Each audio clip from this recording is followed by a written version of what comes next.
కొట్టి కుటుంబ సభ్యులతో వెళ్ళి ఇద్దరిని కూడా చిక్కబాదిన పరిస్థితి. మోనిక మీద కూడా కేసు నమోదైంది. వేణుకుమార్ పైన కూడా అనేక కేసులు నమోదైంది. అంటే నన్ను ఇష్టానుసారంగా ప్రవర్తించడము, అదే కాకుండా నన్ను పెళ్ళైన తర్వాత కూడా ఆ బంధానికి విలువ లేకుండా నన్ను అర్ధాంతంగా రోడ్డు పైన వదిలేయడం. వేణుకుమార్ కి ఆ ప్రియురాలు ఎలా పరిచయం అయింది? వారు వర్కింగ్ ప్లేస్ లోనా? ఎలా తెలుసు? ఎలా జరుగుతోంది? అప్డేట్స్ ఏంటి?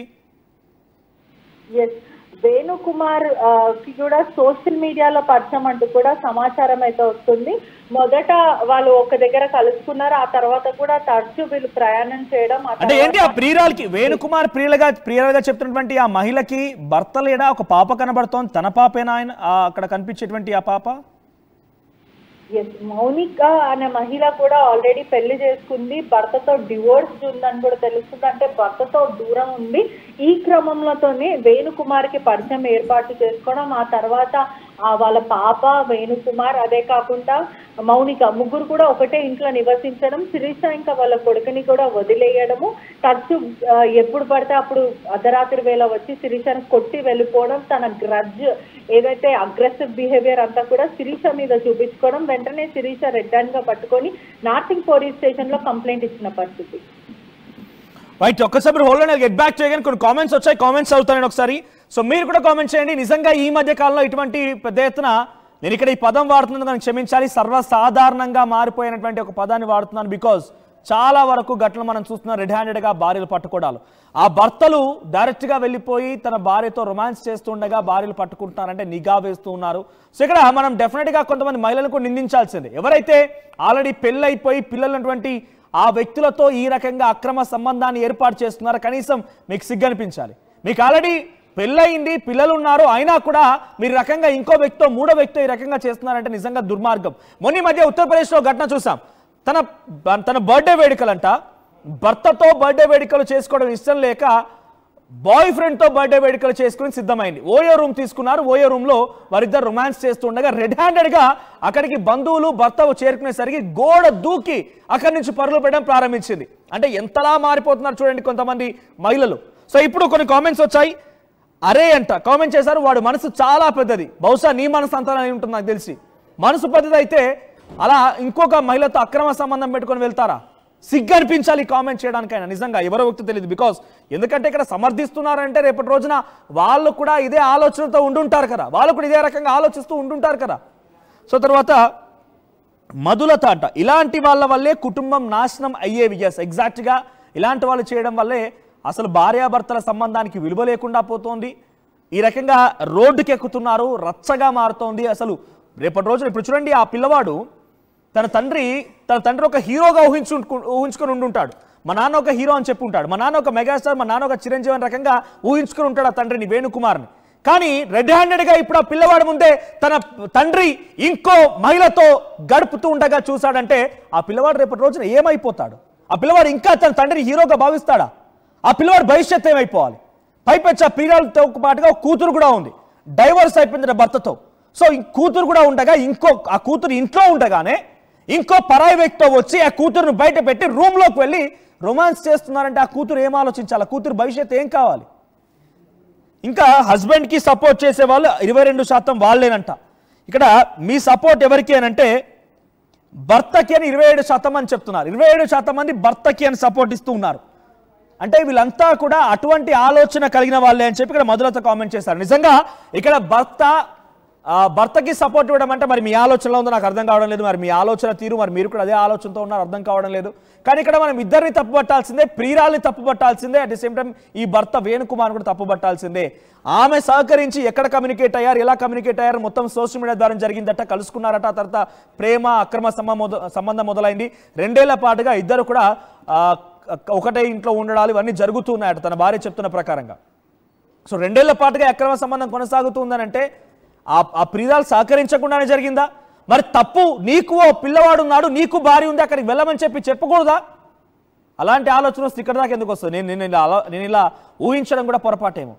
సో ప్రస్తుతానికి ఈ అంశం కొంత వైరల్గా మారుతోంది. వైఫ్ ఉండగా పిల్లలు ఉండగా వేరే ఆడది అవసరమా అన్నీ తెలిసి కూడా ఫ్యామిలీలో చిచ్చు పెడుతున్నారని చెప్పి మధులత అంటున్నారు.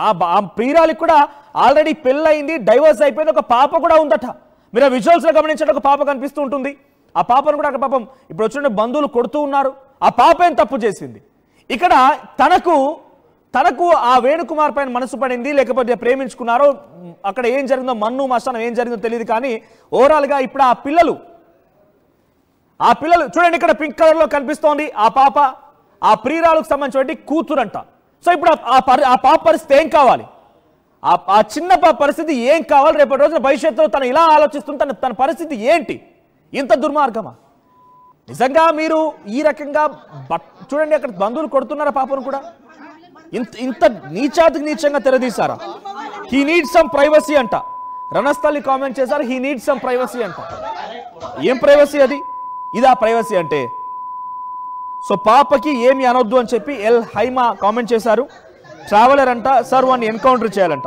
ఇటువంటిదే ఏదో ఒకటి జరగగానే ఎన్కౌంటర్ చేయాలి, రిప్ సొసైటీ, సమాజం చెడిపోయి తలదించుకోవాలి, ఇలాంటి కామెంట్స్ ఏం మారవు. డెఫినెట్గా మనం మారాలి, మనుషులం మారాలి. సో భార్య తప్పు ఏం లేదా అని కామెంట్ చేశారు ఎల్ హైమా. సో మీరు చెప్పండి, మరి భార్య తప్పు ఏం చేసిందని, ఆ భార్య చేసిన తప్పేంటో కామెంట్ చేయండి మీరు. శిరీష అనేటువంటి భార్య జస్ట్ నాకు అర్థమైన రీతిలో మాత్రం ఆ భర్తని, ఆ వేణుకుమార్ని పెళ్లి చేసుకోవడం భవిష్యత్తు తను చేసిన తప్పు అనుకుంటా. సో ఇక్కడ ఇలాంటి ఫ్యామిలీలో పిల్లలు పెరిగితే వాళ్ళ లైఫ్ స్పాయిల్ అవుతుంది. మధులత కామెంట్ చేశారు. సో నిజంగా చాలా దుర్మార్గమైన విషయం. సో ఏదేమైనా కూడా ప్రస్తుతం ఈ అంశం కొంత ఆందోళన కలిగిస్తోంది. నార్సింగి పిఎస్లో ప్రస్తుతం పోలీసులకు ఫిర్యాదు అందించారు, పోలీసులు వాళ్ళు అరెస్ట్ చేశారు, అందరినీ తీసుకెళ్లారు. ఏదేమైనా ఈ ఘటన ప్రస్తుతం సోషల్ మీడియాలో వైరల్ గా మారింది. ఆ వీడియోస్ అన్ని కూడా సోషల్ మీడియాలో చక్కర్లు కొడుతున్నాయి. భర్త వేణుకుమార్ని, ఆ ప్రియురాల్ని కూడా అరెస్ట్ చేశారు పోలీసులు. బంధువులు ఒక రకంగా చితకబాది పంపించారు అక్కడి నుంచి. సో ఈ వీడియో చూడగానే, ఈ వార్ చూడగానే మీకేమనిపించిందో కామెంట్ చేయండి ఒకసారి. మళ్ళీ నేను ఆ సదరు భార్య వేణుకుమార్ చేత ఏ రకంగా బాధించబడిందో మీకు వినిపించే ప్రయత్నం చేస్తా. వేణుకుమార్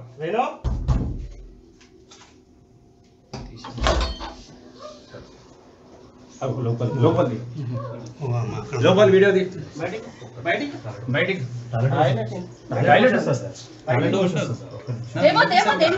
ఆమె ఫేస్ కవర్ చేసుకుంటుంది, ఆమె ఫేస్ ఇక్కడ చూపిమనండి.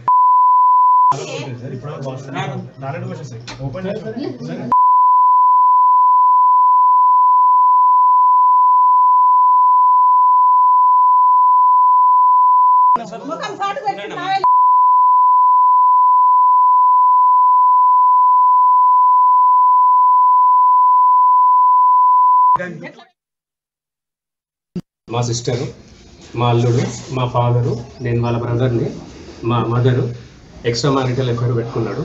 7 to 8 years నుంచి పెట్టుకున్నాడు. 2 years నుంచి హరాస్ చేస్తున్నాం. నాకు తెలిసి 2 years అయింది సార్. తెలిసినప్పటి నుంచి 4-5 సార్లు పంచాలు పెద్దల సమక్షంలో. మీకు తెలిసిందిగా పెద్దల సమక్షంలో తెలిసిన అని చెప్పి నన్ను కొట్టుడు, నా మెడ నుంచి పుస్తలు తాడదెంపుడు, కనీసం మాకు డ్రింకింగ్ వాటర్ లేదు, నా బాబు స్కూల్ ఫీ లేదు, ట్యూషన్ ఫీ లేదు, కనీసం బుక్స్ కొనియలేదు, ఏది బేసిక్ నీడ్స్ కూడా నాకు ఇవ్వలేదు. 10 లక్షల శాలరీ, నన్ను నా కొడుకుని మొత్తం మా జీవితాలను నాశనం చేసిండు సార్. వీడు ఇంత చిన్నోడు, వీని లైఫ్ ఏంది సార్? వీడి లైఫ్ ఏంది? నా లైఫ్ ఏంది? వీడు మొగోడంట, ఎట్లనన్నా బతుకుతాడంట. మరి గాలికి వదిలేస్తే అవుతుందా సార్? నేను కదా కన్నది. ఇంటికి రాడు, ఆడికి వచ్చిండ అంటే బట్టలు తీసుకొని బట్టలు వెండుకోవడానికి వస్తాడు. ఆడికి బట్టలు వెండుకోవడానికి వస్తాడు సార్. ఆడికి వచ్చి మా కాలనీలందరికీ కూడా తెలిసిపోయింది, కాలనీలందరికీ తెలిసిపోయింది. నన్ను బాగా గుద్దిండు, నా పుస్తలు తాడు తెంపిండు. ఆల్రెడీ కేసులు అవుతున్నాయి, FIR ఫైల్ అయింది. అయినా సరే వచ్చి నన్ను కొడుతున్నాడు, గలీజ్ పచ్చి బూతులు తిడుతున్నాడు సార్. నాకు కనీసం తిండి కూడా పెట్టట్లేదు సార్ నాకు.